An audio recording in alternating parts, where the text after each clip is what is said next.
ಸುಮಾರು 8 ಜಿಲ್ಲೆಗಳಿಗೆ ಪ್ರಾತಿನಿಧ್ಯ ನೀಡಿಲ್ಲ. ಯಶವಂತರಾಯಗೌಡ ರಾಜೀನಾಮೆ ನೀಡಿದ್ದಾರೆ. ಎಸ್ಎಸ್ ಮಲ್ಲಿಕಾರ್ಜುನ್ ಕ್ಯಾಬಿನೆಟ್ ಸೇರಿದ್ದು ಹಣದಿಂದ ಅಂತ ಬೆಂಗಳೂರಿನಲ್ಲಿ ವಿಪಕ್ಷ ನಾಯಕ ಆರ್ ಅಶೋಕ್ ಆರೋಪ ಮಾಡಿದ್ದಾರೆ. ರಾಜ್ಯದಲ್ಲಿ ನಾಟಕದ ಕಂಪನಿ ರಚನೆಯಾಗಿದೆ. ಪಾಪ ಮಂಕಾಳು ವೈದ್ಯರಿಗೆ ಸಚಿವ ಸ್ಥಾನ ನೀಡಿಲ್ಲ. ಎಸ್ಎಸ್ ಮಲ್ಲಿಕಾರ್ಜುನ್ ಅವರ ಮಗ ಶಾಸಕ, ಒಬ್ಬ ಸಂಸದರು, ಈಗ ಅವರ ಮನೆಯವರೇ ಸಚಿವರು. ಪಾಪ ಗಾಯತ್ರಿ ಅವರನ್ನೇ ಕೊನೆ ಕ್ಷಣದಲ್ಲಿ ತೆಗೆದು ಹಾಕಿದ್ರು. ಇದು ಬ್ಲಾಕ್ ಮೇಲ್ ಸರ್ಕಾರ ಎಂದು ಅಶೋಕ್ ಕಿಡಿಕಾರಿದ್ದಾರೆ. ಬೆಂಕಿ ಹಾಕ ಅಂತ ಹೇಳ್ಬೇಕು. ಒಬ್ಬರು ಸಿಕ್ಕಿಲ್ವಾ ನಿಮ್ಗೆ? ಮುಸಲ್ಮಾನರು 11-12% ಇದ್ದಾರೆ ರಾಜ್ಯದಲ್ಲಿ.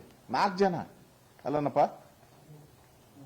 3 ಇನ್ನೊಂದು ಬರ್ತಾ ಇದೆಯಲ್ಲ ಸಭಾಪತಿ.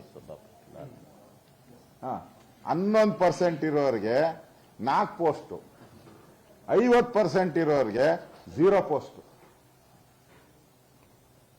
ಇದು ರಾಜ್ಯದ ಮಹಿಳೆಯರಿಗೆ ಮಾಡಿದಂತ ದ್ರೋಹ, ವಂಚನೆ.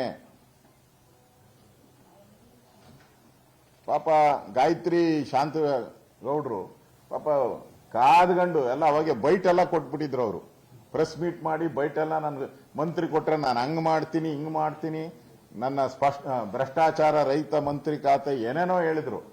ಪಾಪ ಖಾತೆನೇ ಇಲ್ದಂಗೆ ಖ್ಯಾತೆ ತೆಗೆದ್ಬಿಟ್ರು ಕಾಂಗ್ರೆಸ್ ಅವರು.